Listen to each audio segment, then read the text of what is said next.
In Belize. So let's say that happened.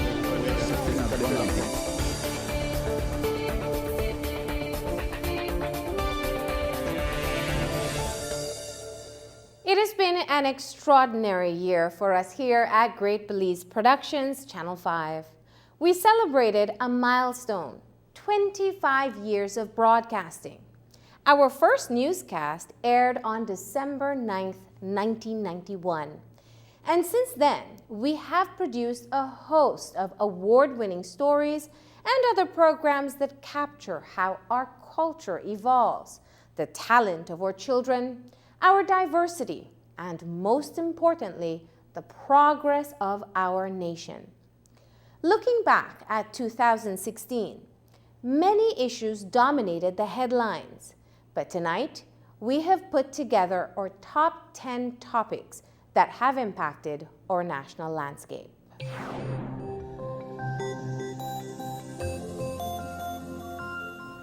At the close of this year, government took action on two issues of national importance that will have a bearing on governance.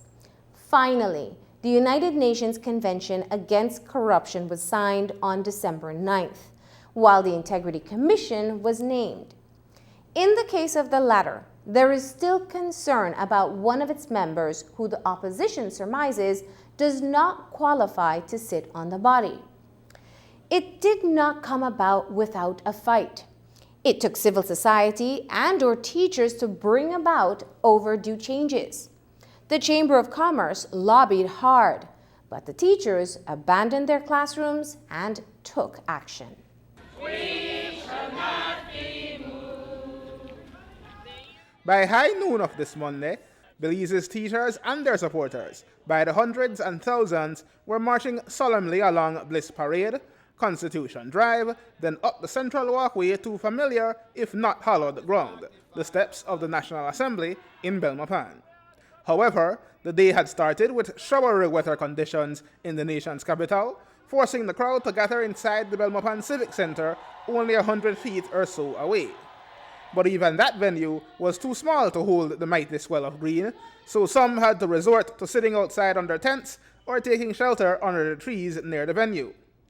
Learning their lessons from the 4 previous demonstrations that have taken place here in the last month, police sternly guarded the People's House, the National Assembly, from possible threat, though none would be seen on this day.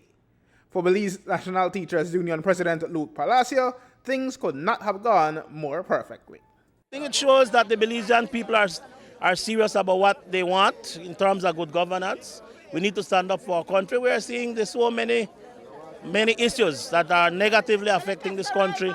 We have to deal with those matters. In kicking off the 3-hour rally, Palacio excoriated the government's behavior and assured the teachers he represents that they have every right to do what they are doing today. You see, my brothers and sisters, the union is an organization that is legal, that is registered, that is there to stand up despite what they are saying for the cause of workers. We are to stand up for social justice. We are to stand up for economic empowerment. And we must always stand up for the territorial integrity of Belize every day.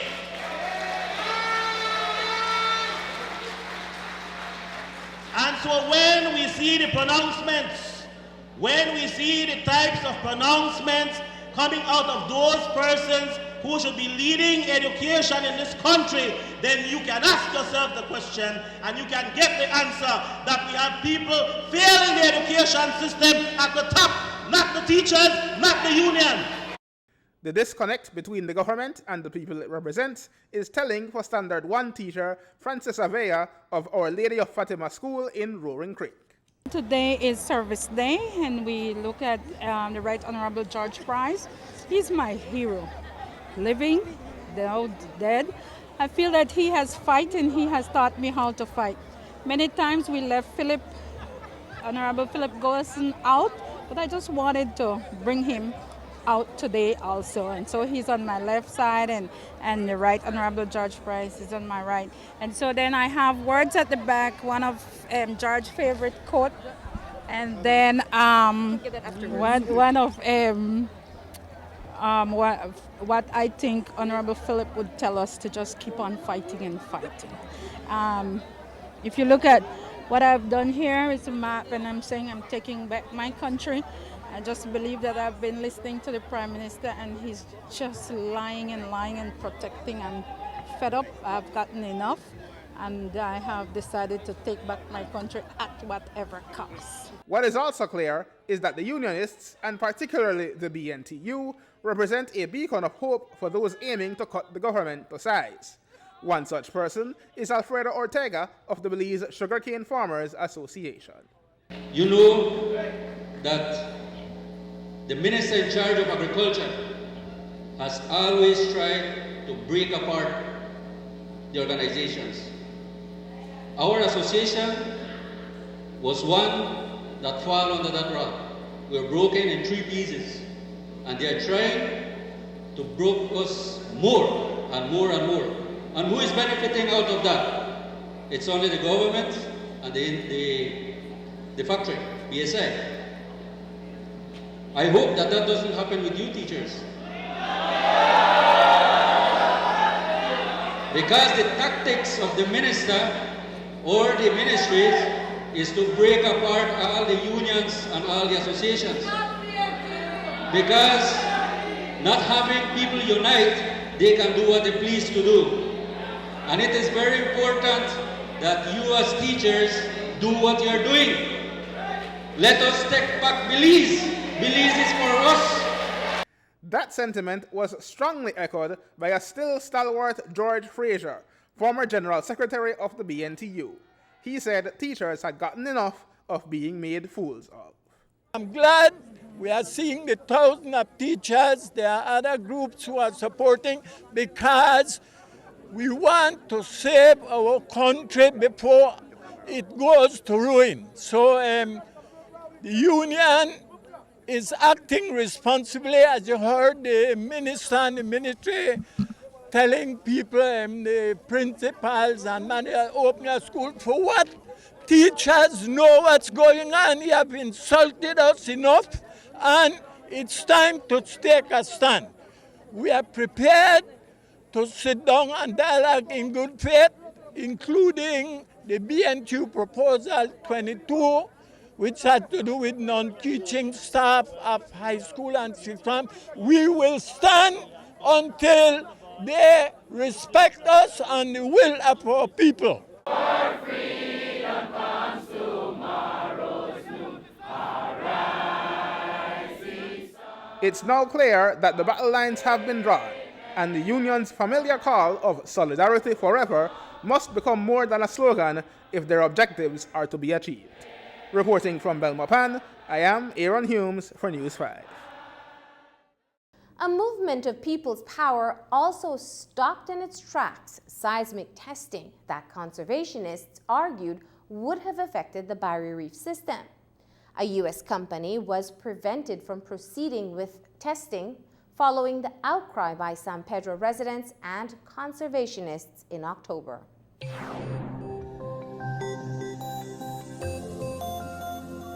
The fire department came under scrutiny and pressure this year in the midst of allegations that it did not adequately respond to fires that were erupting across the city and elsewhere. Fires swept through an iconic building in the city, but there was loss of life in one particular case in which 3 children in the city lost their precious lives when the blaze was not contained. Another heartbreaking moment for the Hamilton family as they mourn the loss of one more relative.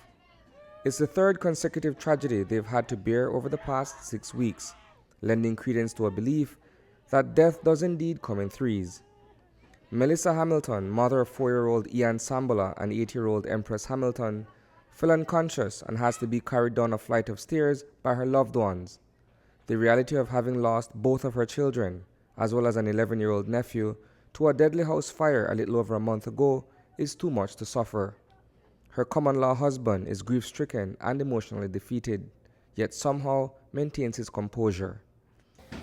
I don't know how I feel be for real. For the last 2 months, you know. And like nothing to get done. Like the police trying to try to do nothing to, you know. And I really want to like just find out like what I really do want, man.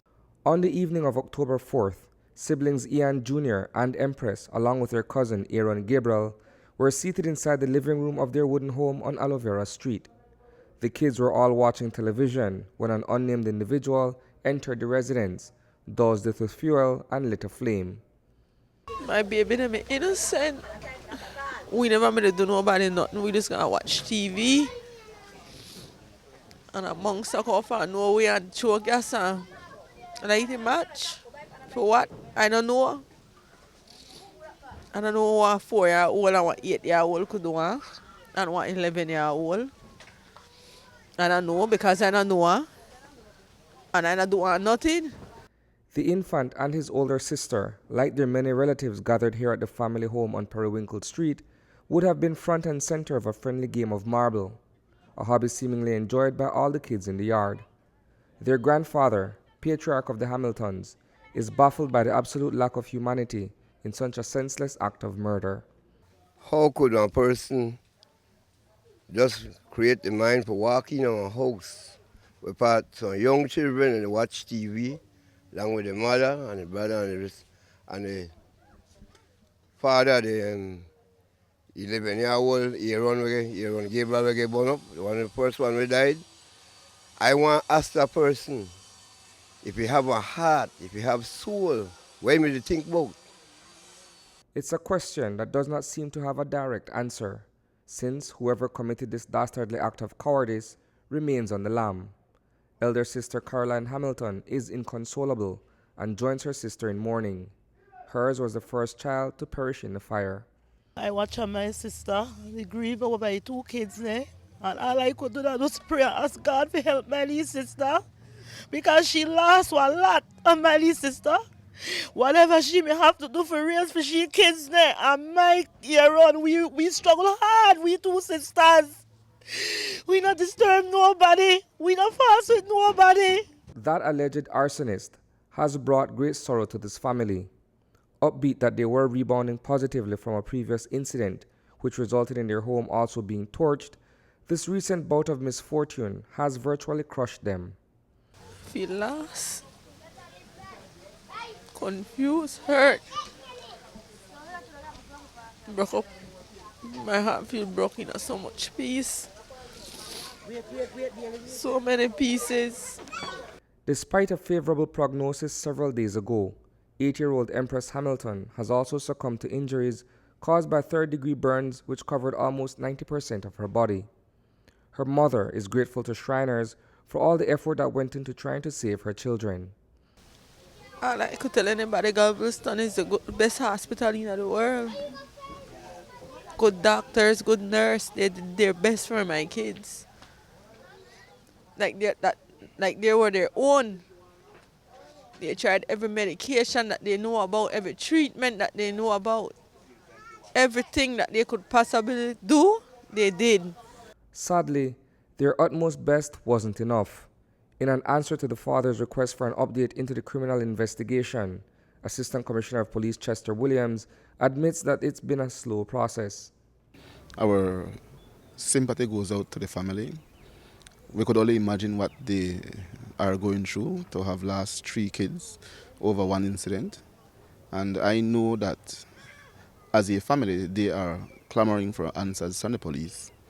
And I want to assure them that we are doing what we can to ensure that we can give them the answers that they want, as well as to be sure that justice is served at the end of the day. But I also want to say to them that it is not something that we can just get up one morning and do. Investigation is a process. We have several information that we have to work with, and we are currently putting the file together. We are still awaiting the report from the fire expert from the fire department. That report, as well as other pieces of evidence, will be collated and presented to the Director of Public Prosecutions for further instructions. Until then, the arsonist turned elusive killer is still on the loose. Reporting for News 5, I'm Isani Caetano. The loss of life of children was painful, and the loss of a unique and iconic building changed the landscape in the old capital. The building once served as a hospital and then evolved into the popular Chateau Caribbean Hotel and Restaurant. Early in the morning of November 27th, a leaking gas pipe caused a fire that totally gutted the historic building. Maria Villanueva is one of 45 employees at the Chateau Caribbean Hotel. Tonight, she is out of work following a devastating fire that eviscerated the historic colonial building on Sunday. As head chef, Villanueva's primary responsibility is to oversee the preparation of food. That morning, the kitchen was very busy. We have a catering to go for 11:45. I don't boil my noodles. I don't above for boil the vegetables for the noodles.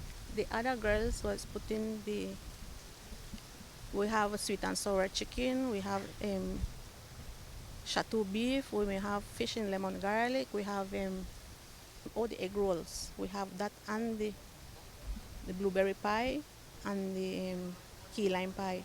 We don't have that everything ready, and then while I forget the vegetables, I only hear the long noise when you hear boom, like that. So I spin wrong. I asked my co-worker, what is that? And just like that, the ceiling inside the kitchen was on fire. Neither Maria nor the staff working with her took notice at first. And when we look up, it's a girl, a fire. But when we see the ceiling engulfed in fire, that the corner, right? The corner, where part we prepared the meat and so for chop. Right there, right direct there, the flame start. About when that it look like that don't engulf in at the ceiling, and we don't know. Maybe the smoke may come up, but we don't see it. That when mostly the pressure, the fire make the ceiling drop down, and we couldn't. We try our best. We try distinguish her. She have one, I have one, the other girl have one. We couldn't save it. Neither could the fire department. Admittedly, Fire Chief Ted Smith recognized the intensity of the conflagration, as well as a number of setbacks that his men had to overcome in fighting the fire. It was quite a fire. There will always be challenges because we play catch-up. While there has been mixed feedback from those present at the scene of the blaze, complete destruction of the 20th century architecture is being attributed to tardy response on the part of the National Fire Service. According to Villanueva, firemen did not spring into action until about an hour after arriving on the scene. There's a poor work for the fire department. Then take like 1 hour for try out the fire. That time the fire don't destroy the building. That time they could have saved this or other part, the cement part. Then they didn't do it because they run out of water. They don't have any water, and the seed is right here in front of me. In spite of an additional 30 recruits officially joining the fold last Wednesday, the National Fire Service is itself constantly under fire and seemingly leaves a lot to be desired. You saw constant flow of water, thousands, tens of thousands of gallons of water thrown into that fire to bring that fire under control. We do not have a perfect National Fire Service, but we have a fire service that is dedicated and tried its very best. And I'm sure you can see some of that from the footage that was taken out there. The complement of employees at Chateau Caribbean has been rendered jobless. Villanueva has been working here for the past 28 years. I love my work and I love my job and I love the way how my boss and treat all the staff. We have a nice boss and he treats with the best ability. We don't have no problem with them, and whenever we want help or something, he willing to help we. And for we gone through this time like one disaster for we, because all of us are single mother work here. I'm Miss Lou. She is the one where help we and told we that we are single mother. She tried to help us. She's a mother and she's a boss and she's a everything like to we. We couldn't save it. We couldn't. All we could do just we tell him, oh no, let's go. We get out of here and save for my life. Then Mr. Lou was running back upstairs in the. I will tell him, Mr. Lou, you cannot go anymore in there. It's dangerous. We're going to collapse. Then I look wrong for Miss Lou. I can get her out of the storeroom. I bring her out on the street. One suit of clothes. They don't have anything. They salvage anything. Everything destroyed in the fire. Were there any guests occupying any of the rooms at the time? Three rooms. 3 rooms at a time, but then come out unharmed with the luggage, everything. Then we never make them get hurt in the fire. We make sure and take them out. Reporting for News 5, I am Isani Cayetano.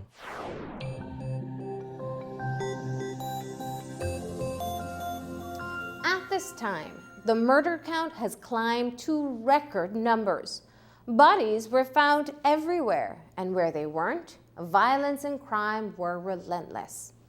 Our records show that at least 130 persons were murdered in 2016. Every loss of life is regrettable, but the crimes have become ever so gruesome. The beheading of a pastor also had political ramifications because one of the suspects, Danny Mason, was highly connected. And as it turned out, the parade of government ministers and officials was steady at Mason's ranch. A most sinister discovery, a freshly severed human head in the pan of this black Ford F-150 pickup truck, has resulted in perhaps the most bizarre homicide to be investigated by the Belize Police Department. The owner of the vehicle, believed to be the mastermind behind the abduction and murder of 47-year-old Llewellyn Lucas, is a man who is very well connected politically. Yet his true identity remains a mystery, even to the officers tasked with probing their latest case. 46-year-old William Mason, who goes by several other aliases, has been on the police radar for quite some time, following a report of the kidnapping of a Canadian couple. Since then, law enforcement had been keeping a close eye on him. On Friday night, Mason was sighted at this nondescript establishment in Belmopan and was approached by officers who requested a search of his person. Unbeknownst to them, they would find more than what they were looking for.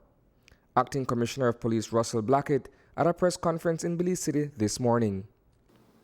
I had briefed the HNCIB and the lead investigator looking at a specific case surrounding Mr. Mason when he was spotted 8:30 p.m.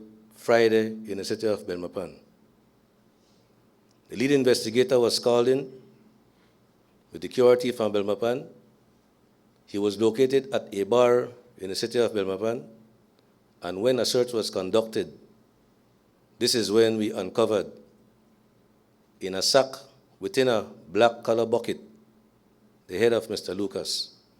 Llewellyn Lucas, a man of the cloth, was reportedly an agent of the Mennonite couple that had been allegedly snatched by Mason. News 5 understands that he visited Mason's sprawling estate near Intelco Hill on Friday afternoon to collect a debt on behalf of Lloyd Friesen and his wife when he too was taken hostage. So far, we understand that there were some transactions been going on between these people. And it appears that there was a fallout. We are still trying to uncover the final analysis of this before we put it forward to the public. But I must assure you that whenever this is done, you will know the conclusive results. Back at the scene of the discovery, scenes of crime technicians were called in to secure the perimeter. The forensic was called in, the place was cordoned off, and an intensive search continued within the area for other evidential value on that scene where this head was found. I must tell you that when the investigator arrived, Mr. Mason explained that he could not find his key and he was very nervous. Hence the reason his driver's side window glass was broken search conducted. During the course of the investigation, we uncovered that 4 other persons were also involved. And by 4 a.m. Saturday morning, the 16th, all persons were taken into custody. The grisly murder, however, had been committed at a farmstead near mile 32 on the George Price Highway. Up until a few months ago, the location had been known as Outback Ranch. Mason, who also goes by the name Daniel Erted Willett, tends to a variety of livestock and employs several farmhands, including brothers Patrick and Ryan Bustamante. The job we do here is farm job, and it is a good job because it helps people to get jobs that don't have any job. How long have you been working here, Patrick? It's my second week here at this. Since you began working here 2 weeks ago, did you notice anything suspicious on this farm? What can you tell us about this farm? Well, nothing suspicious until we came in today. When you left work, when was this? When I left Friday, and then I came in today. When you left on Friday, did you notice anything strange on the compound? Did you see your boss? Did you talk to anybody before you left? I talked to all of them. I tell them goodbye before I went home.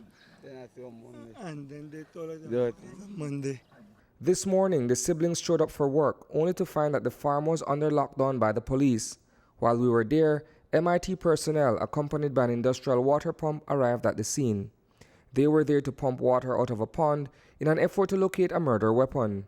Lucas was butchered, decapitated, and the knife tossed into the stagnant body of water. We searched the farm, and we found what appears to be burnt remains of a body as given to us during our interviews. That has been sent to the forensic for analysis. That's the crime scene and the motive. The question for many, however, is who is William Mason? Described by many as a charismatic, smooth talker, he is also known to be a conman and an extortionist. Details of his sordid past has been unearthed online via a website called ripoff.com. There, the Guyanese-Canadian businessman, under his many monikers, has been accused of a wealth of get-rich-quick schemes. Locally, William Mason is known to rub shoulders with the political and social elite, and is recorded as a financier for several personal and professional ventures, none of which have been described favorably. Tonight, along with 4 others, including Ashton Vanegas, he is charged with the murder of Pastor Llewellyn Lucas. Reporting for News 5, I am Isana Cayetano. Of course I'm concerned because naturally there are certain conclusions, wrong conclusions I think, being drawn in consequence. Look, it's what I said on the radio just now. This man was a con man. He represented himself as a fellow good and true. If ministers did not know any different and were taken in by his pretense at good Samaritanship, that is unfortunate, but as long as the acquaintanceship ministers had with him did not result in any kind of impropriety engaged in or sanctioned by ministers, we will just have to take the licks that the fact that optically it is not an ideal situation brings. However, there's no campaign finance regulations, and we know that campaign financing can include anything. Any cash donation to a politician can be viewed as campaign financing. Have you questioned your ministers on whether they accepted money in the name of campaign financing from this gentleman? I have. The Papa Mena has said that at the time of his by-election, there was a contribution made to that campaign from the fellow. And how long ago was the by-election? Last March or so, yes. He's the only person who says that there was any sort of donation made with respect to political campaigns. Was that figure disclosed? Yes, he did say, I would prefer He's not hiding it, but I'd prefer you ask him. It wasn't anything outrageous. In fact, I don't know. I will tell you. He said that a $10,000 contribution was made to his campaign. But the year started with murders that tainted Belize way beyond our borders. A Canadian filmmaker was murdered at his home. 2 suspects were arrested and have not been tried. In another horrible case, a producer from the U.S. network ABC, Anne Sweeney, was strangled to death at a resort near Secaucus in the West. That case remains unresolved. But the most heart-wrenching murder involved 7-year-old Tyler Savory. He was gunned down as he made his way to buy a shake on Daly Street in Belize City. His cousin would also be killed in the shooting. Why you have to die? Tyler, you are so young. I love you, Tyler Savory. Tyler, you've been a good friend to everyone, but now you are in heaven with God, in a new place, and you are heaven also. You help God and us and everyone. You are the best friend in the world. You're the best friend anyone can have.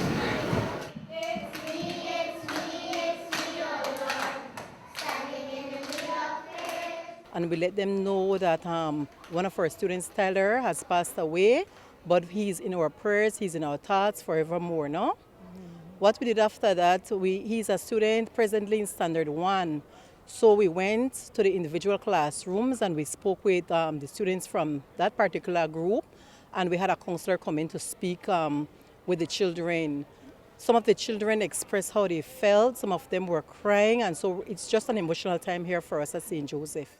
Today, the students as well as the faculty and staff of St. Joseph Primary School reminisced on the life of 7-year-old Tyler Savory, a former Standard 1 student at the institution.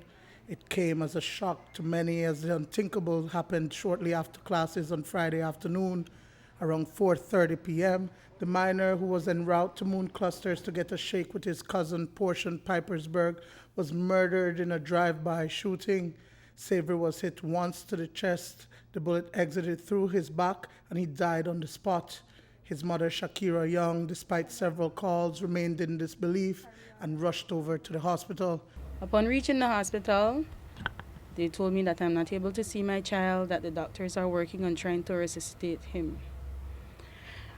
I sat, I wait, and maybe about 5 minutes after the doctor came in and the doctor asked, who is the parent for Tyler? And I said, me. Now, me going into this hospital, my son getting shot, I said maybe it was just something in the leg, in the arm, something that maybe my son could recover from. And when she looked at me and she said, Mom, I am sorry, but we did all we could and your son didn't make it. That feeling that shook my body, I fell to the ground because my son is my life. He was and he still is my life. It was the worst news that any mother could get, that her only child was murdered. Even more heart-wrenching is that 2 years ago, on October 27, 2014, Tyler's father, Leon Savory, died following a shooting near the St. Mary's Primary School. How could that happen to my son? I finally gained the courage to go in and saw my baby on that table. My baby lip has a little scratch, a bust. So I assumed that was where he fell. I didn't see the gunshot injury. I didn't see anything. I just saw my son's lifeless body on that cold table. I gathered myself and I went outside. And all I could think about was how I was going to tell his grandfather that his only grandchild, with his son that has already passed 2 years ago due to gun violence, was killed by gun again. But I sat on that floor at the hospital and I kept thinking, what could be going through these animals' minds? What? You would see a child on a bike and you would still pull that trigger. That doctor said that that bullet entered from the front. So there is no way that you could shoot me from the back and that bullet came through the back. If it was from the back, maybe I would have been a bit more comforted to say that, you know what, it was an accident, or maybe they didn't see the baby on the bike. But my baby got hit in the chest directly. 21-year-old Portion Pipersburg was riding with Tyler on a bicycle on Daly Street when they came under fire. He was shot multiple times and rushed to the KHMH, but 26 hours later, he too passed away inside the ICU. Pipersburg was a member of the Youth Apprenticeship Program coordinated by Diane Finnegan. She told News 5 that the former SJC student was a victim of circumstance. In a matter of minutes, the doctor came out, spoke to his brother and I, Michael, and shared with us that they are going to have to go right into surgery. And of course, his brother signed off on that and said, let's get this done right away. In about an hour and a half or so, Michael called me to say that he's in the ICU. I met both Portion and Michael through their mom, Audrey, and instantly, well, when I met Portion, he was still going to SJC, but the issue of children growing up has much more to do with just the love of one parent, the absence of a father figure in the home plays a major role. The shooting occurred several blocks away from the Queen Street police station, and 4 persons have since been detained. A white car pulled up, and occupants from the car fired shots in the direction of Portion and the little boy who were injured. So far, we have impounded a car that we believe was involved in this incident, and we also have 3 persons in custody. We're seeking 2 persons who we believe can assist us in this investigation. Young says that she has not been home since the incident and prays that her son's killer finds God. My son is not at war. He was not at war. My son didn't even knew what happened to him because of that trauma that got him. But you know what? Whosoever did it, I hope that you are seeing this, and I hope that you are listening to me. And I want you to understand, you have a mother, you have sisters, you have cousins, you have grandmothers, you have aunts, you have nephew, you have brothers. I am not the seek revenge type, because I have love in my heart. And I pray that sometime, very soon, that you may find God. Dwayne Moody for News 5.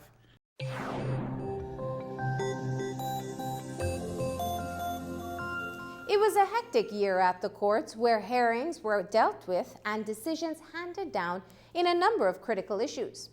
But justice was also dispensed for a matter that will have impact, not only locally, but potentially throughout the Commonwealth of Nations. I think we won on all the points that we had asked the Chief Justice to rule on. The offending section 453 has been read down, which means that it will be amended to exclude any acts between consenting adults in privacy. That is the essence of the ruling. So the look of Section 53 will change. The court has the power to do that. Suffice it to say, we, Westman James and I, who are representing Caleb and Unibam, are really pleased that the court has ruled in our favor on every single point that we asked it to. Today, the court held in its groundbreaking decision that, first of all, that Caleb had legal standing to bring this case before the courts.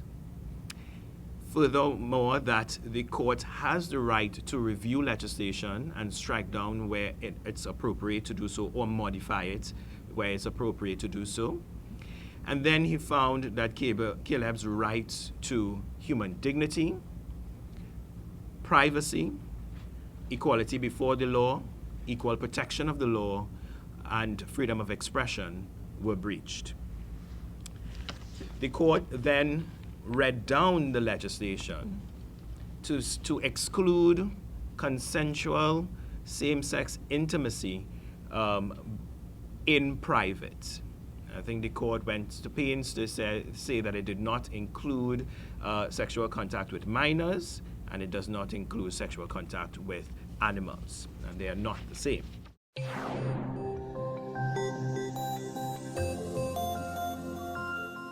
While we were luckily spared loss of life, Hurricane Earl dealt a serious blow to many parts of the country.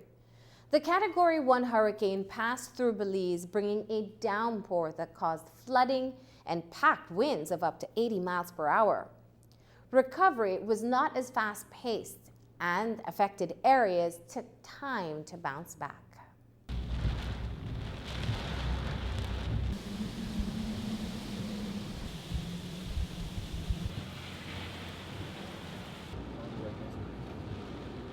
Hurricane Earl wreaked havoc across the country. In the city as early as 9 this morning, a reconnaissance exercise took place, assessing the damage across the old capital. As you make your way across the city, some streets remained inundated. Debris such as trees and fallen electrical cable wires, lampposts and signs are scattered across the pavement. A preliminary assessment shows that the city was hard hit as Hurricane Earl made landfall a couple miles south of the old capital. Reports are, and I've seen it myself, and the report confirms this, that the base of the city, for example, in and surrounding St. Ignatius School, those streets are inundated with water. We're talking at least about 2 inches of water. We're speaking about major structural damage in relation to houses along Yarborough, Cesar Ridge Road. In the outer areas of Belize City, we're talking about roof damage, wall damage. We're talking about the yards being inundated with water. One of the things that we are pleased with is that the efforts in relation to cleaning of drains seem to have worked, because we were seeing tremendous amount of water pooling during the storm itself, but by 5 o'clock this morning, most of that has run off. Personnel from DANA, the Damage Assessment and Needs Analysis Committee of NEMO, went around Belize City and established a preliminary report on the state of the city. We made our way across major hotspots on Southside Belize City, and the destruction was frightening. Back in 2010, the Yarborough community was hardest hit by Hurricane Richard, a system with the same intensity. As debris and garbage are seen strewn across the Cesar Ridge thoroughfare, residents rummage through what is left of their homes. One yard with 4 houses was completely destroyed. Brindle Munning says the waters rose to their stomachs and some priceless things were lost in the storm. Everyone took to their shelter and the house was abandoned, and this was the first house that came down. This one right here. This one. Yeah. And when that came down, it crashed into another house. Break this one here, move this house from here. And a boat came from off the sea, washed in and washed away my friend's house there and the back here. Well, everything just happened in a split second, big man. This was an unbelievable storm. I never seen a storm do so much damage to the bay in all my life living around here. The Salang house blow down, young lady house blow down, and the back here rip up. Back here had some fishing gears, the gas washed away, and everything is in a disaster. As you can plainly see, the whole of the bay is ruined. Over in the Jane Usher Boulevard area, a 59-year-old man says that he almost lost his life when his house collapsed atop him. He was rescued by the police and taken to the Carl Hushner Memorial Hospital. Sandy Hink says the winds were so phenomenal that his house came off its stilts. So I stay inside of the house, nail up, and about around, about around 1 o'clock, 1 a.m., the roof went off. I was in the bed. And so what I did, I get nervous and I went under the bed. And when I went under the bed, I couldn't sleep. And I just see a light come on at the roof, that part of the roof there. And all of a sudden, the roof went right over on the next side, flipped right over on the next side, right?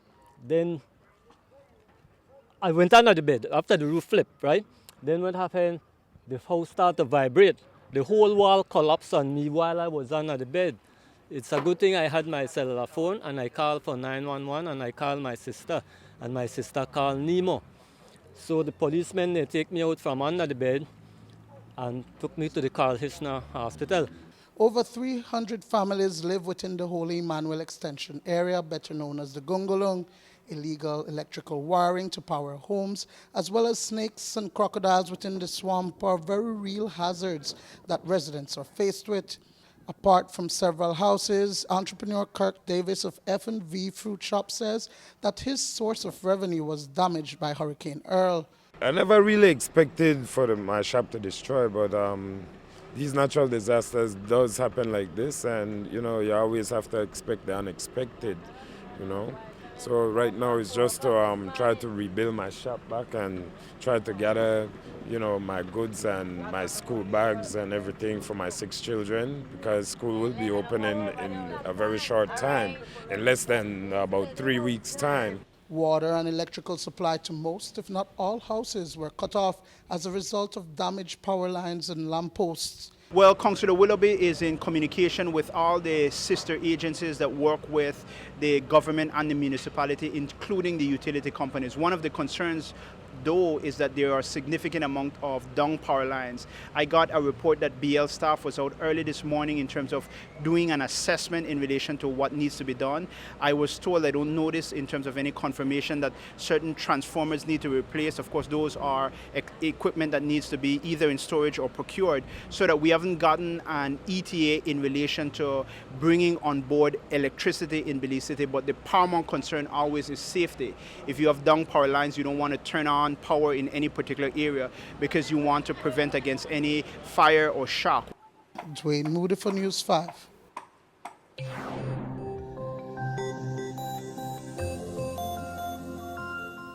The political ball rolled in one way or the other throughout the year. The two main political parties had changes in their hierarchy. The ring road in Belmopan, just in front of the Belmopan Comprehensive School, was awash in blue. Thousands of delegates and supporters of the People's United Party brought in from all over the country for the very serious business of selecting a new leader. This was the finish line for the candidates in a 6-week-long race to meet and win the hearts of almost 3,000 delegates. I met certainly over 2,000. There were a few constituencies where the former standard bearers and the representatives refused to cooperate with us. So then that required more effort, but in a way it was better because then it allowed me to go into the individual villages and meet 4 or 5 delegates at a time, and allows me to better connect with them when I'm talking about a message of hope, a message of unity, a message of bringing the PUP back into its winning ways. It took a lot because you're looking at almost 3,000 delegates spread over.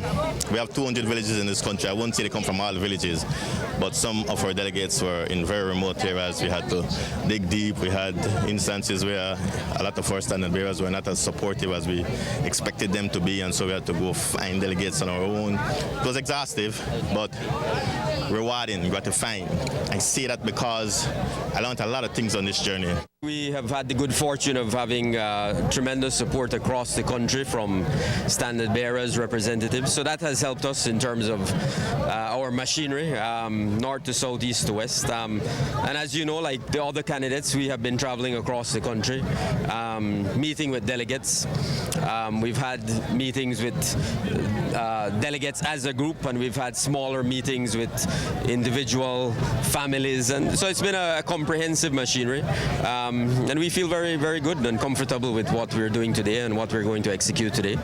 The process of election is a time-honored tradition, but in the PUP, there is an undercurrent of bitterness, hostility, and division, which has ravaged this once great party. That negativity was alive and well in the campaign up to the convention, and whoever becomes leader will need to do what hasn't been done in over 10 years, unite the PUP.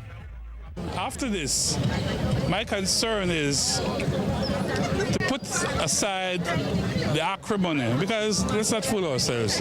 There's been, as the old man would say, the mango of discord has been sown within our party. I am not blaming anybody for sowing it. I'm saying it has been sown. It's time to eradicate that and come together and remember the purpose for which the party was formed, to lift the standard of living of the ordinary Belizean. Because when the PUP is not in power, it's not the leaders of the PUP that suffers, it's the rank and file. There will be unity in the party. I think that the supporters have had enough of this. They're demanding that we unite.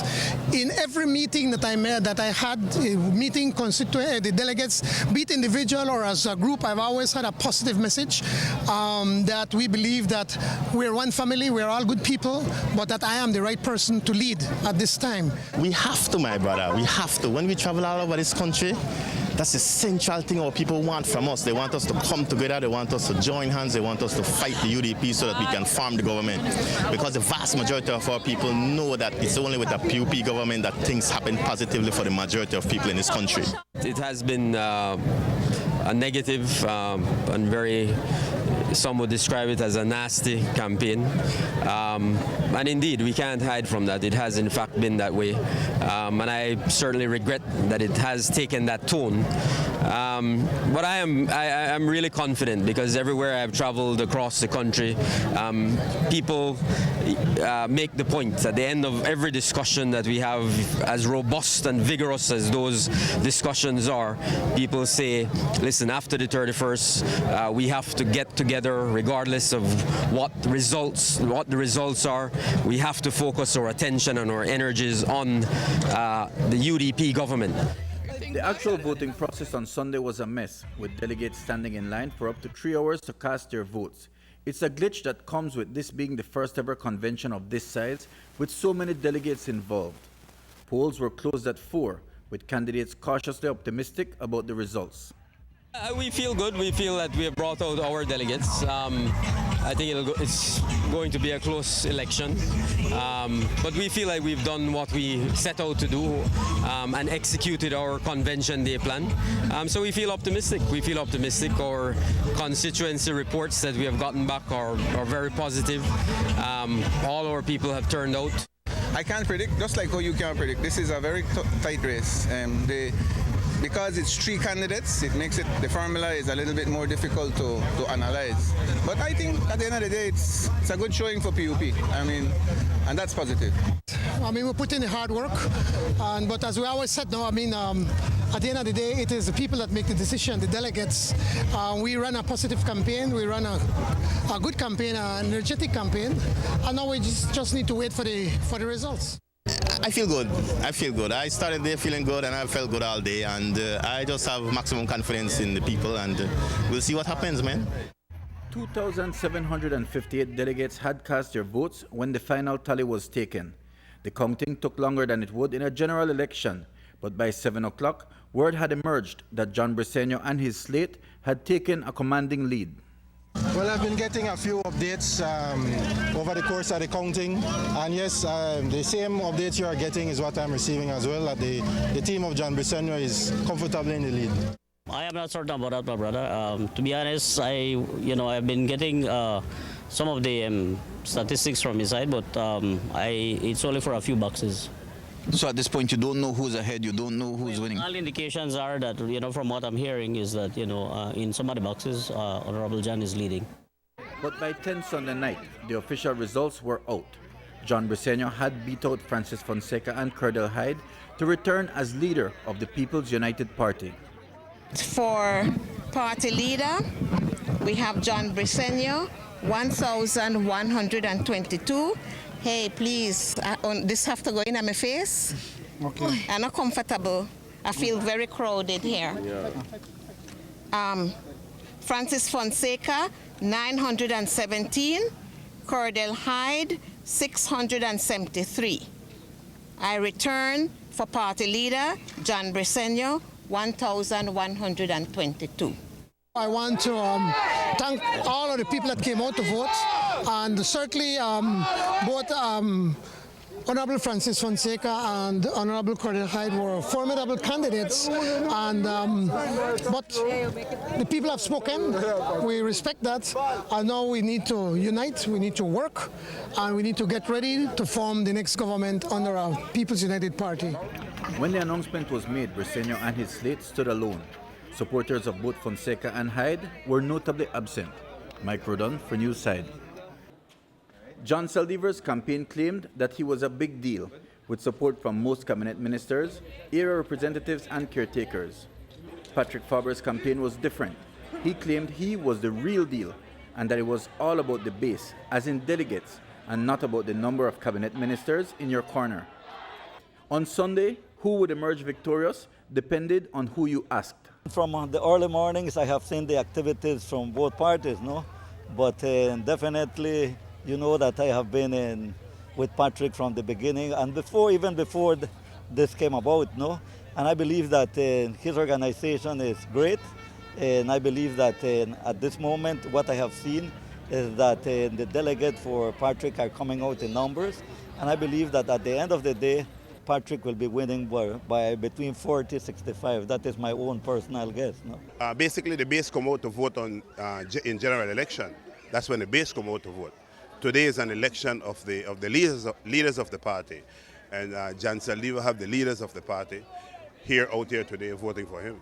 Well, I think Patrick Faber has this. I think at the end of the day, the delegates are looking for the right leader for this United Democratic Party, and at the end of the day, people will vote for that leader that will move this party forward within the next 4.5 years. No? I'm supporting John Saldivar, so I'll call it John Saldivar. I think it's going to be a pretty close call, but I think John has the advantage. I truly believe so. And there you have it.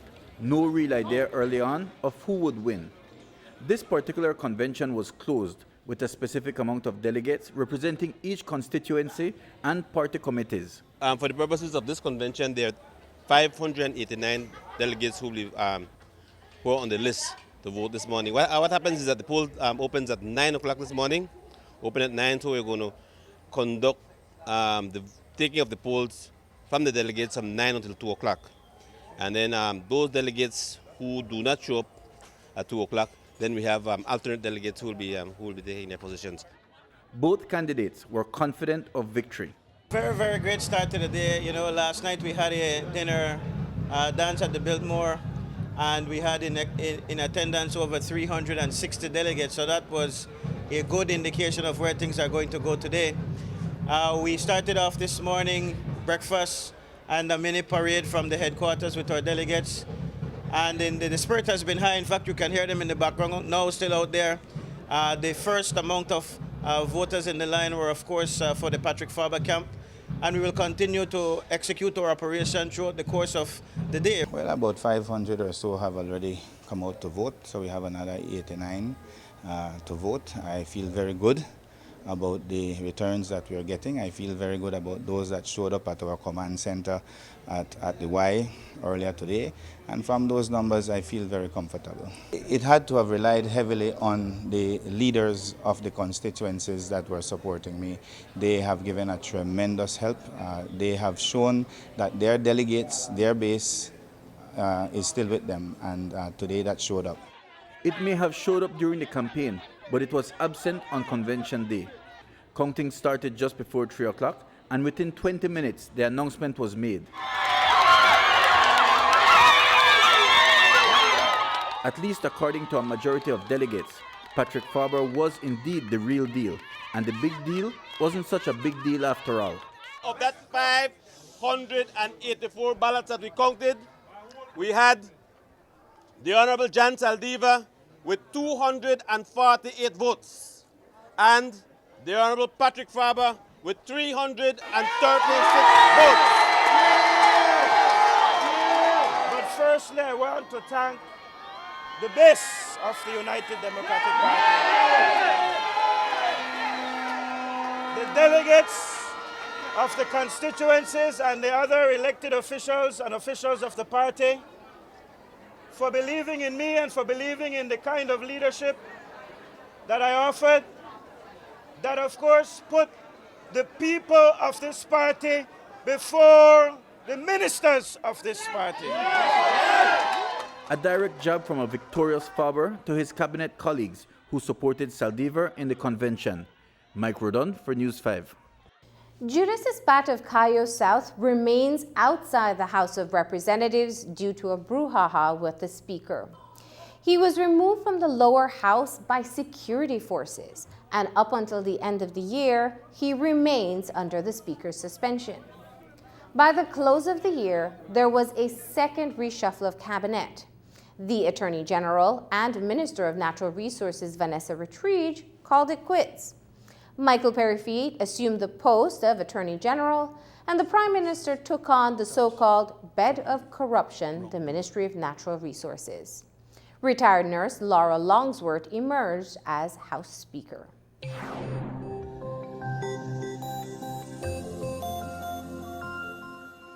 Cases of corruption have been rampant. A Senate Select Committee had to be convened on acts of illegalities at the Immigration Department. The Auditor General, Dorothy Bradley, completed a review of the period 2011 to 2013 and unearthed a long list of visas, nationalities, and passports issued to persons who did not meet the requirements. Bradley's office came under siege by the government, which suffered a black eye for another immigration scandal. The special audit on immigration and nationality, according to Auditor General Dorothy Bradley, occasioned from a random memo crossing her desk. During the course of my daily duties, I came across a memo from the Ministry of Labor, Local Government, Rural, National, and National Emergency Management and Immigration and Nationality, dated September 30th, where it made reference to some missing visas within that ministry, within that department. What happened is that once I found that and I decided that we wanted to do an audit on visas, a team was established and they were assigned to take on the audit of the missing visas. Once we started that audit, we had encountered it was a public discussion in a sense where there was a case of Mr. Kim with a passport, and so case of who? Wong Hong Kim. In the course of, so just in the course of your... In the course of executing that audit, the initial audit, which was to cover the missing visas, we then learned of the case with the passport, and so we simply broadened our scope and included that part of it. The resulting investigation took 3 years and filled 3 volumes.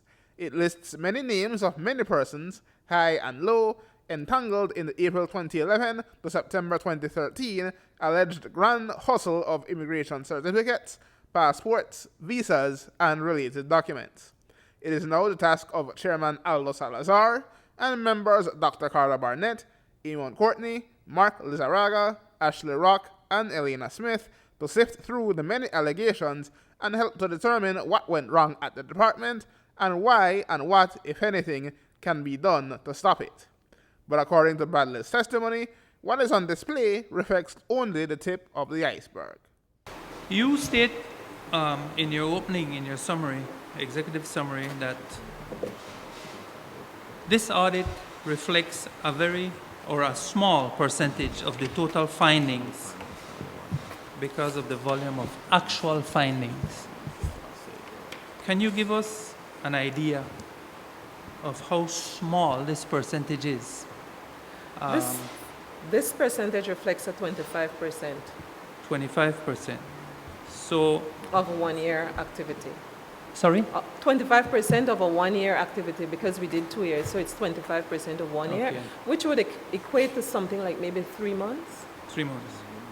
So if you had in fact done a full 100% audit, we would have expected to see 4 times, perhaps? I'm not sure. It would depend on the examination and the findings. But Bradley also noted that the ministry was not completely helpful in relation to the investigation as it happened. The Senate committee met for the first time in its full capacity before the public hearing this morning, and according to member Senator Emil Courtney, they agreed that the hearing would be streamlined as much as possible, and they would be proceeding very deliberately. We had a meeting prior to the public session, and we agreed that it is important that we have a structured approach to the questioning of the witnesses and the conduct of the inquiry. And since the Auditor General was already here, we thought that we would just ask her some preliminary questions, and then when we return, we would go in depth into the questions we have for her. Most importantly, we decided that we are going to hire an attorney for the Special Senate Select Committee, and that attorney is going to be assisting us between now and the next time we return, and therefore, hence the short meeting today. Sir, what in your mind are some of the things you would want to know in the next session in which Ms. Bradley makes herself available? Well, I think the Auditor General's report is quite comprehensive. We need for her to clarify on the record the procedure she adopted, the way in which she reached her conclusions. We need for her to indicate to us the evidence that she had, the evidence that she did not get, and that's one of the issues that we'll be taking up, the fact that the Senate will insist on getting those things. And maybe having seen that, she may want to change her report. We're at a very preliminary stage, and I think that the Auditor General's report and her evidence is going to be very helpful in terms of the long term, in terms of what recommendations the committee will make. And according to Chairman Salazar, there is a long way to go to get to what some consider the meat of the issue. We haven't set a date for the next session as yet because we need to do certain things. We have decided to engage an attorney to assist with the procedure. We had some deliberations in relation to that. So we're not able to say an exact date, but we're going to engage the services of an attorney. And after we've done so, we'll then set a date. Were there any guidelines set down as to how you go about selecting an attorney? Well, there were no guidelines. We proposed among us some names for selection. I wouldn't want to divulge that at this time. And we would go about asking for I wouldn't want to say base, but we'll go around asking for what the remuneration would be expected by those attorneys, and we'll select one. Not necessarily only based on remuneration, but based on experience and how we feel that person will be able to help. Sir, I think maybe one of the most valid reasons for the inquiry is, let's ask those ministers what they did and why they did what they did. When will we get to that point? I cannot say exactly when we'll get to that point. From Belmopan, Aaron Humes reporting for News 5. There is another scandalous example how corruption has been eating away at the fabric of society. The former Deputy Prime Minister was found to have his lands in land scams. One involved his son Andre, who was compensated handsomely for private land. That case cost him a resignation from cabinet. Another salacious case also involves family members who ended up with huge tracts of land through a middle person. The parcels of land would be transferred to the Vega family even before it was sold to the middleman. The story was raised in the House. They don't like land. The fifth land documents, presented by Lake Independence Area Representative and Shadow Minister for Natural Resources Cordell Hyde in the House of Representatives, span 5 years, from 2010 to 2015. The Carmelita operation was painstaking and involved many people from across the Orange Walk area, but all had one thing in common. They got prime government land in the Block 4 section of Carmelita, and for unknown reasons, they wanted to get rid of it. For instance, members of the Cruz family based in Orange Walk Tongue, based on a date discrepancy, didn't even have possession of the lands they sold in August and September of 2013. Then there was another family. This is the Cruz family. I think Fabiola Cruz, she got the lion's share. She got like 3 of these lots. And she sold hers to German Vega and Sons Limited. Norma Cruz sold hers to German Vega and Sons Import Limited too. Angelita Cruz sold hers to German Vega and Sons Import Limited too. Angelita Amparo Cruz sold hers to German Vega and Sons Imports Limited too. And there's Norma Cruz and Cynthia Cruz. You get the picture, Mr. Speaker. Out of those 55 parcels of land, German Vega Imports and Sons Limited got 34 of those parcels out of 55. Some people have all the luck. Quite a few others got in on the act, with the chief beneficiaries being German Vega and Sons Imports Limited, who got 34 of the 55 land parcels. The directors who signed the transfer papers include German Vega himself and another relative, one Karen Vega. And of course, the documents are all under the hand of the ex-Minister of Natural Resources himself, though he never signed anything. His authority was only mentioned. In most cases, there was a modest profit for the sellers, between $6,000 to $10,000 more than the original purchase price. There was a ring of justices of the peace that signed off on the transactions, all very familiar names. It underlines, said Hyde in the House, the serious import of the famous statement made by the then Deputy Prime Minister all those years ago. I don't bring up this topic lightly, Mr. Speaker, because it's not my style to red-eye anybody's stuff. But we have constituents from Lake Independence. We have people from all over Southside Belize City who all they ever dream about is a 50 by 75 lot, even if it is a swamp. And then we have people all over this country who would also want a house lot or who would want a farmland but are not able to do so. And then you have some people who have all the luck. And it brings me to this. You know, Mr. Speaker, I believe it was Maya Angelou who said that when people reveal themselves to you, you should believe, because they would know themselves better than you could ever do. And it was probably 4 years ago that the member from Orange Walk North, and it's a pity he's not here today, told World and Country, said to Jules, he said, I am not a normal person in Belize. And we laughed. We laughed. We took him lightly. But these folks are very serious folks. What the documents don't tell us is why German Vega and Sons Imports, or the rest of the Vega family, needed all this land so urgently, or what they did with it afterward.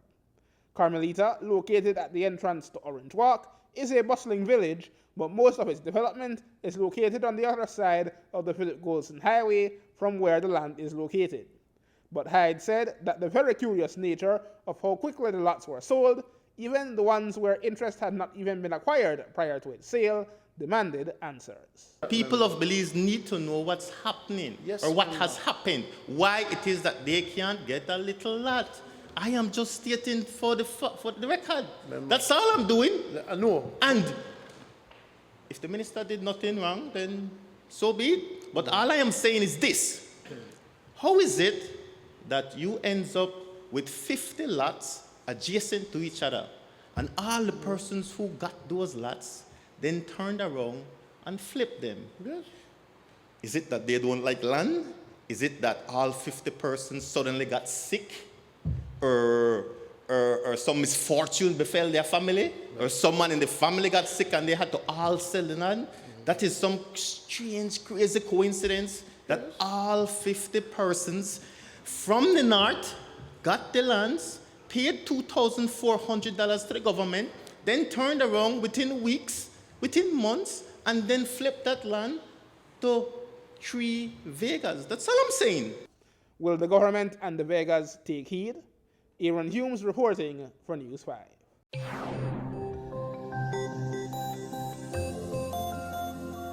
The government needs to pay $13 million in February and another $17 million in August 2017 in super bond payments. Economic projections have underperformed, and the economy is imperiled, resulting in a recession. GOB is attempting to restructure the Super Bond 3.0, but indications are that it is a hard sell to bondholders. The PM has had to re-strategize. We put up on the central bank website the contours of the thinking that informs the representations we made to the bondholders. There is expected to be another meeting before Christmas at which the actual detailed negotiations will commence, and then after the start of the new year, we are hoping that we can reach a point where, before we do a formal launch of our proposal, the discussions with the bondholders would have progressed to a point where basically we would be in agreement as to how this should all come out. I will see how the next meeting goes, and in terms of the final meeting or meetings in the new year, we are hopeful that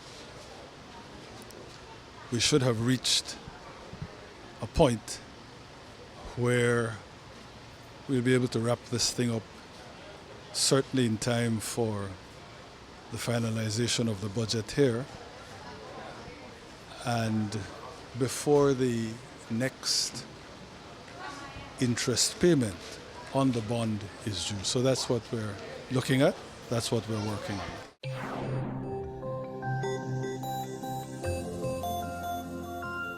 Relations grew tense with Guatemala when a 13-year-old Guatemalan boy was killed in the Chiquibul and others injured. The Guatemalan president, Jimmy Morales, and Foreign Minister Carlos Raul Morales embarked on a campaign accusing the BDF of murder. But months after the incident, an investigation by experts would determine that the BDF was not at fault and did not, in fact, fire the fatal shots.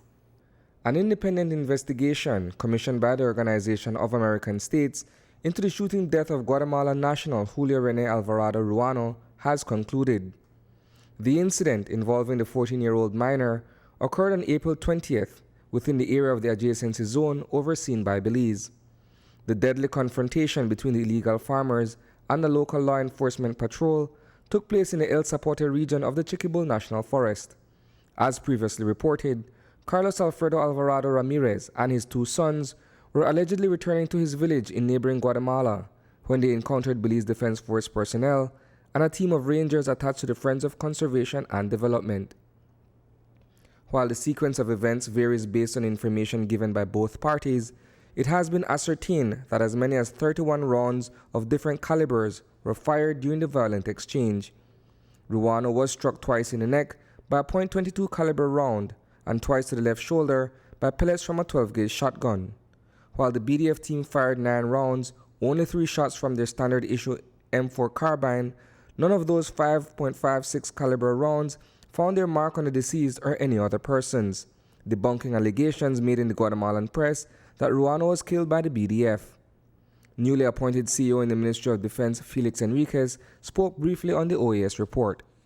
I've seen the report. It was recently handed to us as far as really analyzing precisely what it says. I haven't done that as yet, but I will say that the report does clear up what was doubtful for some people, what was clear in our heads from the beginning, which is that the Belizean patrol did not arbitrarily fire upon any civilians. They were acting in self-defense. The investigation, led by Dr. James Hamby and Dr. Patricia Trujillo, details a series of measures taken in communicating with and interviewing all persons involved, including government and OAS officials. What was also made clear in the report is that Julio Rene Alvarado Ruano had previously been detained on March 2nd in Belizean territory. It is also evident that, at the very least, 5 different groups, including the Guatemalan military, visited the site of the shooting after the event and removed evidence from the scene. Reporting from News 5, I am Isani Cayetano.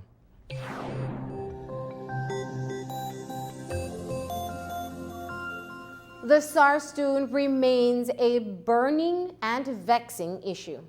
The government had high hopes that a protocol with Guatemala would be agreed upon so that Belizeans would have unimpeded access to our own waters.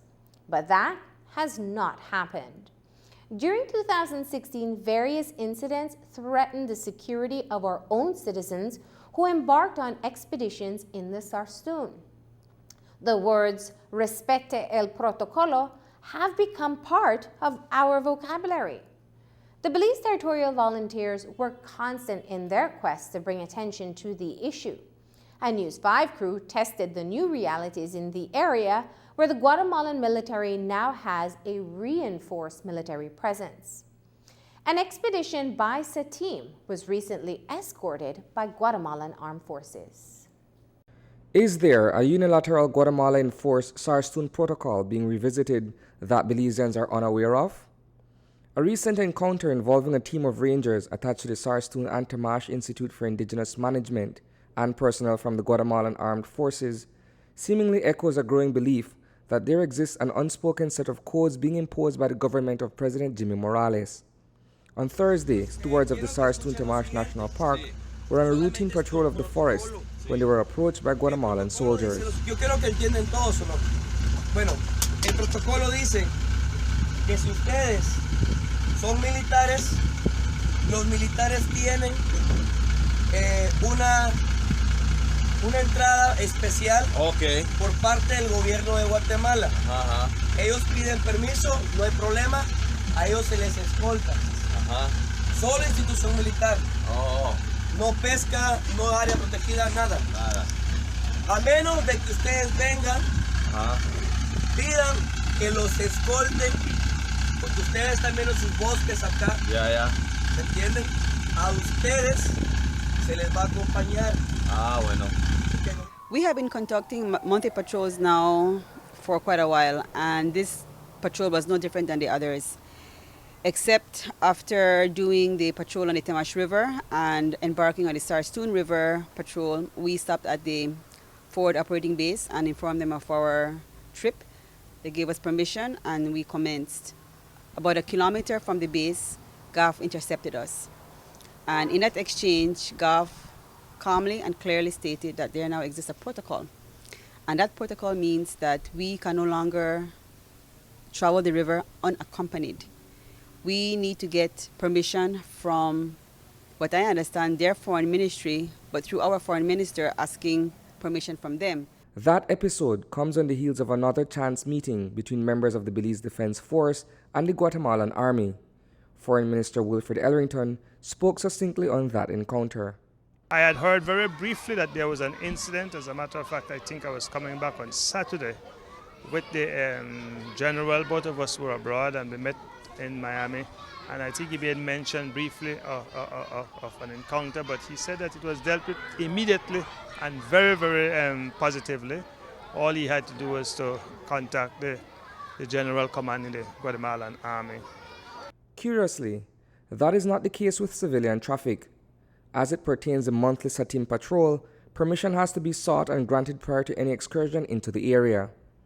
Thereafter, once permission is granted, they would accompany us on any trip up the Sarstoon. How often do rangers attached to SATIM traverse that area for their routine patrols?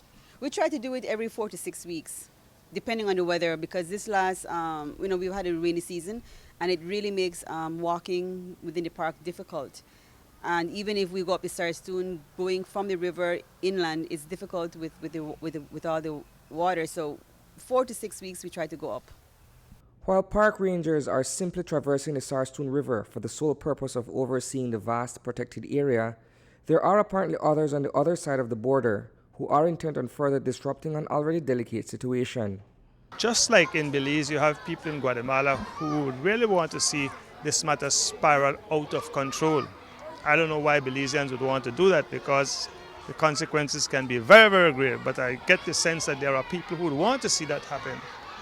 Our job is to try to make sure that that never happens, because it is never good for people to be in dispute, whether it's nation to nation or individuals to individuals. The more we can avoid having disputes, the better it is for us. According to Executive Director Earl Salam, it has been made clear to Satim that the remote reaches of Toledo, where it borders Guatemala in the south, is now a militarized zone. I guess that's the other concern that I have, because he being the GAF spokesperson, the lieutenant in charge, basically said that this is now a military zone. Hence why no civilians can go unaccompanied and without permission in this area. Until a referendum occurs, this remains a military zone. Salam says that BDF personnel are aware of the incident and that a report will subsequently be provided to other relevant government departments. Reporting for News 5, I am Isani Cayetano. The plan was to head to the Sarstoon, declared a prohibited zone by SI, signed the day before. But the BTV was going, and bright and early Saturday morning, between 50 and 75 persons arrived in Barranco to board boats for the trek south. But even before getting to the dock, the heavy presence of police should have warned that it wouldn't go down quite like that. And it didn't. The dock, like the Sarstoon, was declared a prohibited area, not by SI, but by armed police and Coast Guard personnel. The situation at this point is that when we were getting to the dock, we were blocked from getting on the dock. When we were getting here, our boats was at the dock, but all of a sudden they moved off the dock. I couldn't see inside the boat. It looked like some military personnel boarded our civilian boat that was going to take us down.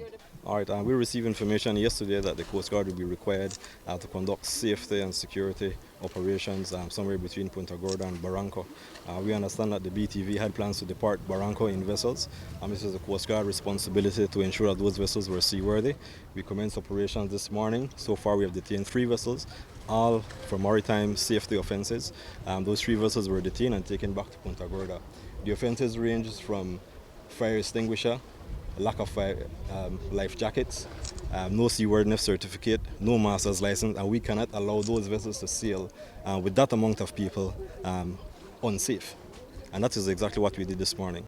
One boat captain was detained for not having papers, but he was later released. The Coast Guard and police were armed for a major show of dissent, but in the end, there was only disappointment and anger from the persons who traveled from all corners of the country to visit a part of Belize where we have been forbidden to travel. Forbidden first by Guatemalan military and now by Belizean law and law enforcement. I am totally disappointed, and I am very much upset about what has happened here this morning. I mean, this is a clear indication that we have a totalitarian regime in this country, man. I mean, what kind of thing is this? The SI that came out yesterday was clear that it was limited to the Sarstoon area. Man, we are in Barranco, so what are we saying? The people from Barranco cannot go anywhere today. They are basically being held hostage. I mean, this is an entry point here, my brother. I mean, it is sending a clear signal that this government does not appreciate the fact that we have hundreds of Belizeans who are prepared to stand up for their country.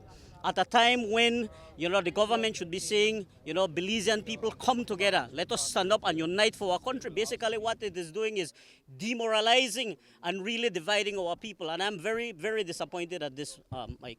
I think the Belizean people should start also demanding that the Prime Minister, the Foreign Minister, and Minister of National Security be charged and be tried for high treason, for betrayal against the people of this nation. This is something serious. This is something very, very serious, because we are right here on the wharf. We can't even go in our own sea. They put a law actually preventing us Belizeans from going to a place that is ours. The northern half of the Sarstoon, the part of the Sarstoon that is ours. That means they have ceded, they have given up. We have a failed government. No anthem was sung, as the volunteers usually do. They claimed that they felt so betrayed that they couldn't do it. In the end, the members of this expedition, which failed not through lack of heart, but by force, dispersed. Down, but not out. And every fool knows that when a bully is coming to you, if you do not stand up to him or bring your big brother or maybe even your sister for fumfuma, you won't get in a trouble. And what we have done is put our tails between our legs and run away from a situation in which it is as clear as day that Guatemala has taken Belize's portion of the Sarstoon River. We weren't there to see it, but we have been reliably informed that later that morning several union representatives, along with the BPP's Bobby Lopez, took to the waist-deep water along the coast and trekked an hour to at least get a glimpse of the Sarstoon in the distance. Mike Rodon for News 5. It was a beautiful day as a News 5 team headed to the Sarstoon.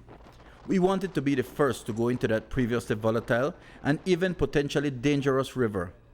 We say previously because all indications were that peace and harmony in the Sarstoon were the order of the day, at least pending the formulation of formal protocols. But we wanted to see for ourselves, and at first it looked good. There were no Guatemalan gunboats on the horizon as we cruised towards the BDF's forward operating base. No hurried mobilization of vessels at the GAF base just across the river. We were told that we couldn't dock at the FOB, but given the go-ahead nevertheless to proceed. And we did, just cruising. It almost seemed a letdown, and we were already trying to figure out how to get in some fishing to make the trip worthwhile. And then we saw it behind us, the GAF's metal shark coming fast with 5 soldiers on board. They approached us very respectfully asking our business in the Sarstoon. That led to the first exchange. Eso es nacional. No es Belice, aquí este lado. Lo que nos habían explicado nuestros líderes es que después de las discusiones que tuvieron en Estambul, Turquía, este pasado fin de semana, mientras ellos negocian un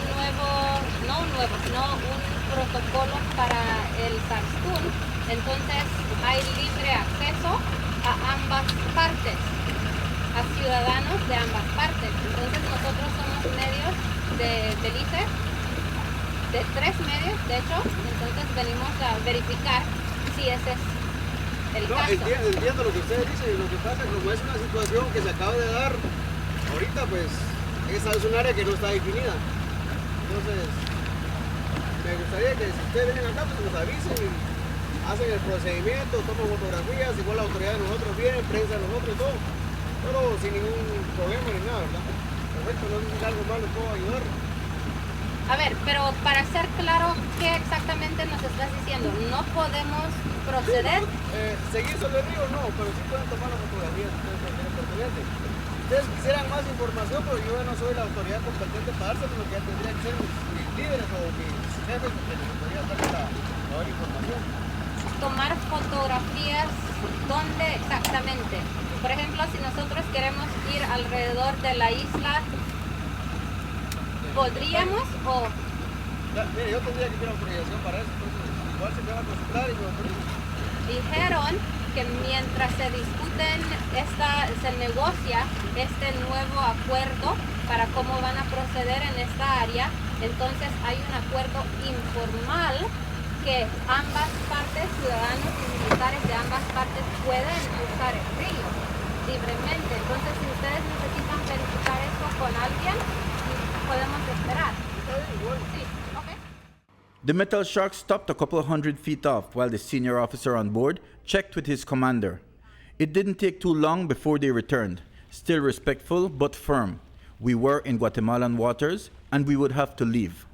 Efectivamente están en aguas nacionales, entonces no pueden proseguir. Ya. ¿De quiénes son esas órdenes exactamente? Yo no puedo darle mayor información porque no me compete. Sí, están en aguas nacionales, no pueden seguir para arriba, así que les voy a pedir favor de que se retiren, ¿verdad? Sí, pero ¿de quién exactamente vienen estas órdenes? Sí, mire, yo no puedo darle información. ¿Y tu nombre? ¿Y con quién también? Igual no puedo darle toda esa información, no puedo darle mayor situación, solo eso les pido de favor. Por favor, ten buen día. We wished him a good day as well and departed the Sarstoon. The encounter with the gaff was not aggressive and there was no real show of force, which isn't to say that there wouldn't have been if we had soldiered on. Still, it was crystal clear that whatever agreement there is, or not, formal or informal, the memo hasn't reached the military at the Sarstoon just yet. Mike Rodon for News 5. At the last House sitting, the Minister of Defense, John Saldivar, in response to a question, said that he did not anticipate any changes in the behavior of the Guatemalan military. Calling it the exerting of our sovereignty, Saldivar said the military will continue to escort Belizeans inside our territory. And still yet, there is no protocol between the two countries, even as the government pushes to hold a referendum on taking the territorial claim to the International Court of Justice.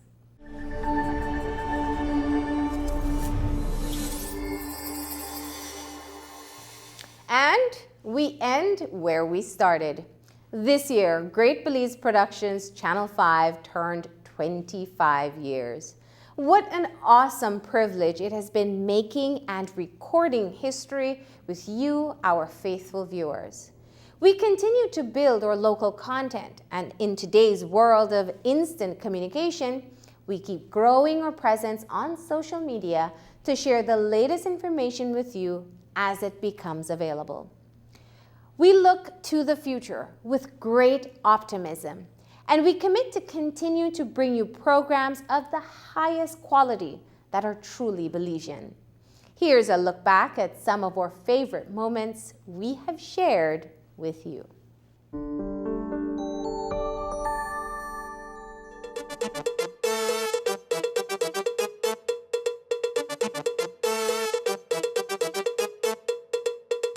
Santa Cruz 13, arraigned on June. The recruits were given military tasks. Then I would face two opponents during a rapid campaign of any government. A story of strength.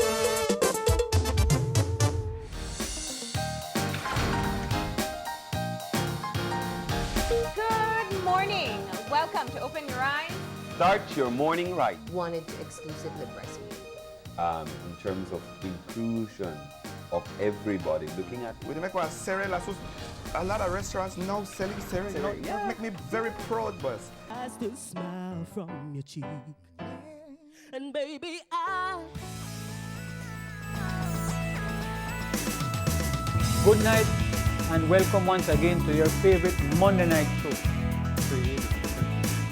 Development. For one thing, weather patterns have changed. The La Ruta Maya River Challenge, in its 18th year, has surged to become a primetime affair and has solidified its stature as one of the biggest sporting events on the Belizean calendar. You start whining back when the music starts to flow. Make sure your waistline intact now. Don't care if I whine on you. I want you start whining back when the music starts to flow. Make sure your waistline intact now. We having a time this year. Every line we did. Miss Honduras, Gabriela Salazar Valle. Miss Honduras, Miss Costa Maya 2015. I felt you were shouting because you put the mic extremely. She was hot. And you're right, it's still hot. I love it.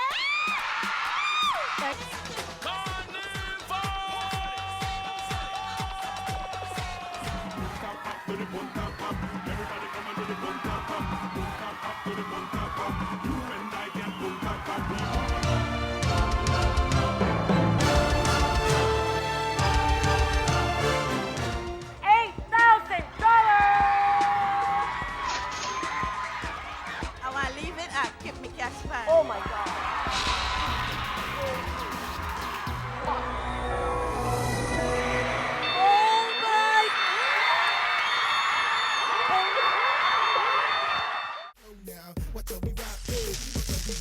Watch why they call us the master of the flow.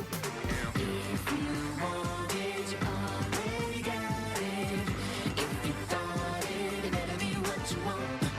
If you feel it. Esa mañana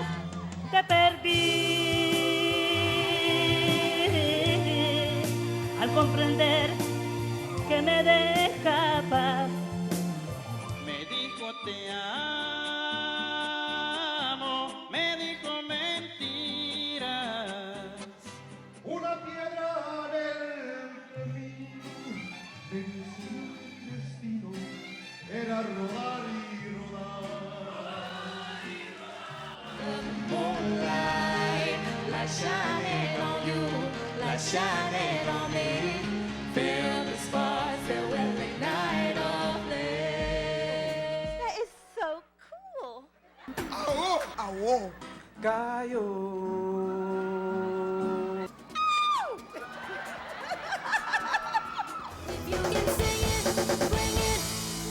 Wow, I feel good. I knew that I wouldn't. I feel good. I knew that I wouldn't. So good, so good. I got you. Wow.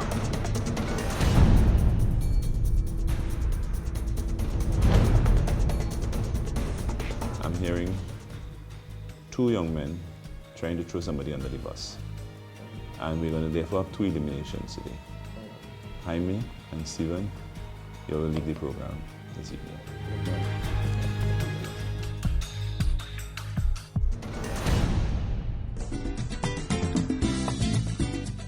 Hi, I'm Chef Sean Quillen. We're here in Orinjuak town. Everybody, when you talk about Orinjuak, what they talk about? Tacos. So we're here today to find out what makes this tacos so special. Dala tacos? Thank you, ma'am. On your mark, get set, go!